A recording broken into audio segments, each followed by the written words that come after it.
रविवार को Green Bay में मीका के डेब्यू के बारे में सोन ने ये कहा,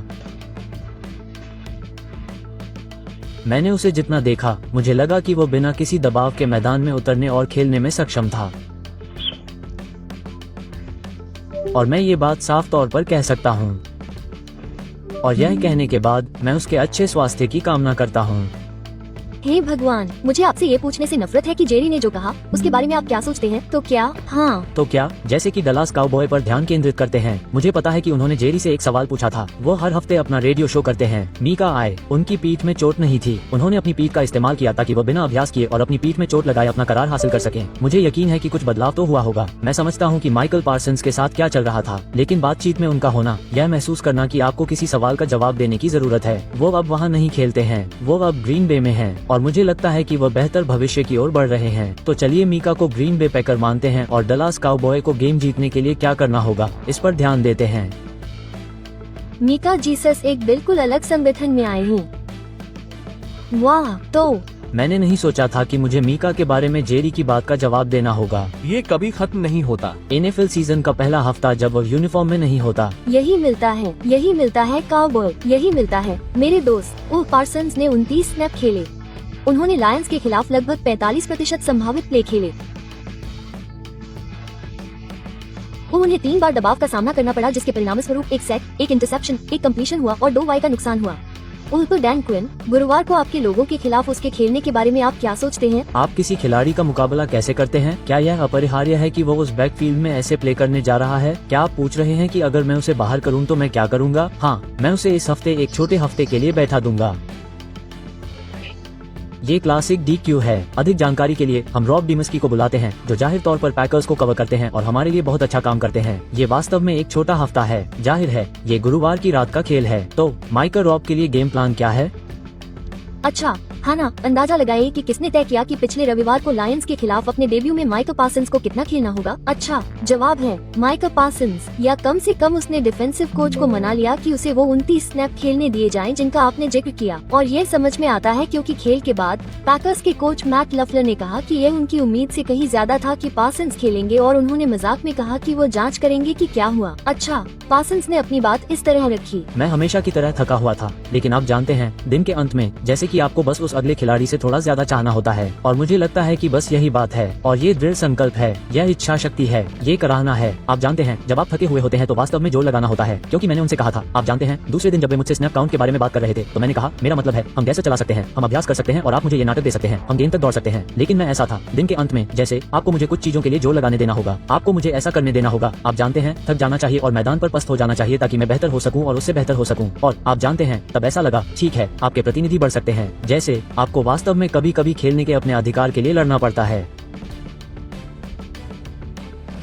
गुरुवार को वाशिंगटन के खिलाफ याद कीजिए जब पार्सन्स यहां आए थे, पैकर्स के रक्षात्मक समन्वयक जेफ हेफली ने कहा था कि उन्होंने तुरंत पार्सन्स के लिए नाटक तैयार करना शुरू कर दिया था। खैर, पार्सन ने कहा कि आज यह एक ऐसा खेल हो सकता है जहां उनमें से कुछ सामने आए, और यह भी ध्यान देने योग्य है हन्ना कि वाशिंगटन के खिलाफ मीका पार्सन्स ने अपने करियर में 10 और 1.5 सैक बनाए हैं। ये किसी भी प्रतिद्वंद्वी के खिलाफ उनका सबसे अधिक है। उनमें से 4.5 सैक उन्होंने पिछले सीजन में अकेले जेडन डैनियल को अपनी बैठकों में ही किए थे। रॉब डॉब्स, हम आपकी सराहना करते हैं। मुझे लगता है कि यह साल आपके लिए वाकई खास रहने वाला है। इस बीच जैगुआर के क्वार्टरबैक ट्रेवर लॉरेंस ने नए मुख्य कोच लियाम कोहेन के तहत अपने पहले साल में पैंथर्स के खिलाफ शायद सबसे अच्छे आंकड़े नहीं दिखाए, लेकिन उन्होंने अपनी टीम को जीत दिलाने के लिए जो करना था वो जरूर किया। पूरे देश में सबसे अधिक भुगतान पाने वाले खिलाड़ियों में से एक लॉरेंस अब 5 साल में अपने तीसरे आक्रामक सिस्टम के तहत काम कर रहे हैं। 31 में से 19, 1 टचडाउन, 1 इंटरसेप्शन, 4 कैरी पर 12 गज और जोड़े। अरे चलिए गतिशील जोड़ी पर चलते हैं, इसे हमारे लिए तोड़ो डैन और मीना। पहले हफ्ते आत्मविश्वास वापस आ गया है, कम से कम उस समय के लिए ट्रेवर लॉरेंस के लिए, और यही अच्छे प्ले कॉलर्स और अच्छी कोचिंग का काम है। ट्रेवर लॉरेंस पिछले 1.5 साल से फुटबॉल को जाने देने में संघर्ष कर रहे हैं। आपको अंदर से दबाव महसूस होगा, लाइनबैकर को बदलना होगा। ये 3 गहराई में और 3 नीचे है। वो आपकी स्क्रीन के ऊपर तक काम करने जा रहा है। वो लाइनबैकर वहाँ जाता है नहीं,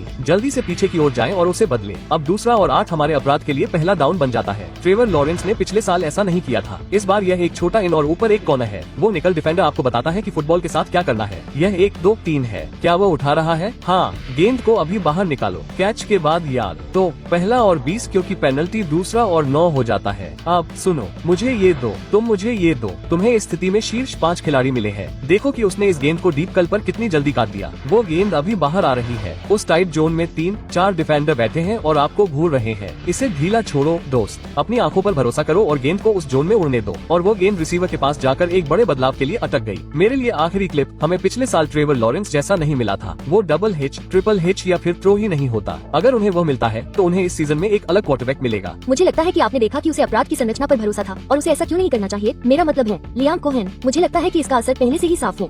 मुझे रन गेम में जो कुछ भी देखने को मिला वो मुझे बहुत पसंद आया। आप जानते हैं, आपके पास ये आक्रामक समन्वयक हैं जो टीमों को बदलते हैं और उन आक्रामक लाइनों में जाते हैं जिन्हें हम कमजोर मानते हैं, और वो रन गेम हमेशा इसके साथ नहीं आता है। हम बाद में शिकागो के बारे में बात करेंगे। मुझे लगा कि यह रन गेम उतना ही अच्छा था जितना कि ट्रेवर इटियन के साथ जैक्सनविले में काफी समय से दिख रहा था।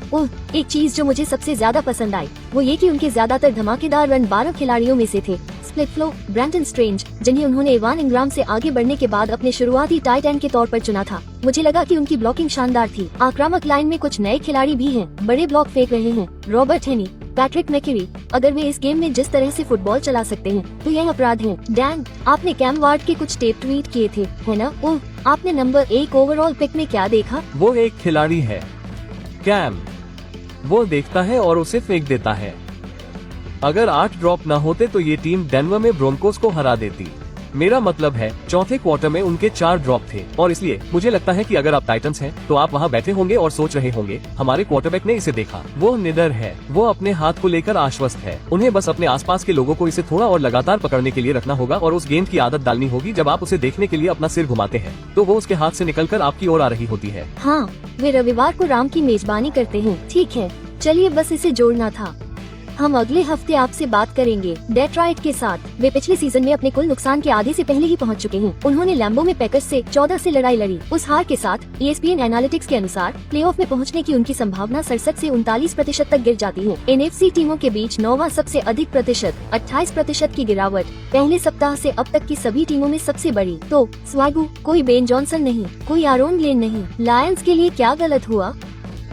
हाँ, जाहिर है कि समन्वयक गायब हैं, लेकिन शारीरिकता और विस्फोटक खेल न बना पाना यही इस अपराध का पर्याय बन गया। जेरेड, जाहिर तौर पर पिछले साल प्ले एक्शन गेम में कातिलाना था और उन्होंने जो आक्रामक प्रदर्शन किया, आक्रामक लाइन को धक्का लगा और यह ऐसी चीज नहीं है जिसके आप आदी हो गए हैं। मुझे यकीन है कि डैन कैम्पबेल इस पर बात करेंगे। वो एक अपर फ्रंट किस्म के खिलाड़ी हैं, लेकिन जिस तरह से उन्हें ग्रीन बे पैकर्स ने हराया वे बस धीमे लग रहे हैं। उन्हें पीछे धकेल दिया गया और डेट्रॉइट के बारे में बहुत सी चीजें जो हमें पिछले कुछ सालों में पसंद आई हैं, वे ग्रीन बे के खिलाफ नहीं दिखी। वे रविवार को जॉनसन बेयर्स की मेजबानी कर रहे हैं। धन्यवाद शेड्यूल बनाने वालों। 0 और 2 होने जा रहा है। हाँ, मुझे पता है, इस पर विचार करें। ठीक है, टेक्सन्स के साथ क्या गलत हुआ? लगातार तीसरे डिवीजन खिताब की उनकी तलाश। खराब शुरुआत के साथ रैम्स के खिलाफ केवल 9 अंक ही बना सके। ESPN एनालिटिक्स के अनुसार प्लेऑफ में पहुंचने की उनकी संभावना सीजन में प्रवेश करते समय 19 अंक घटकर 35% हो गई। टेक्सन्स का सर्वश्रेष्ठ प्रदर्शन था AFC साउथ में प्लेऑफ में जगह बनाने का मौका, और अब वे कोल्स और जैगुअर्स से पीछे हैं। मीना, एच टाउन के साथ क्या गलत हुआ? वही सब जो पिछले साल हुआ था। मेरा मतलब है, ऐसा लग रहा है जैसे पहले कभी नहीं हुआ था। आक्रामक लाइन अभी भी स्टंट नहीं कर पा रही है। शुरुआती डाउन पर रन गेम खराब है। इस गेम में CJ स्टाउट ने तीसरे डाउन पर औसतन 10.7 यार्ड की दूरी तय की, पहले डाउन से ज्यादा। और पिछले सीजन में हमने जो देखा था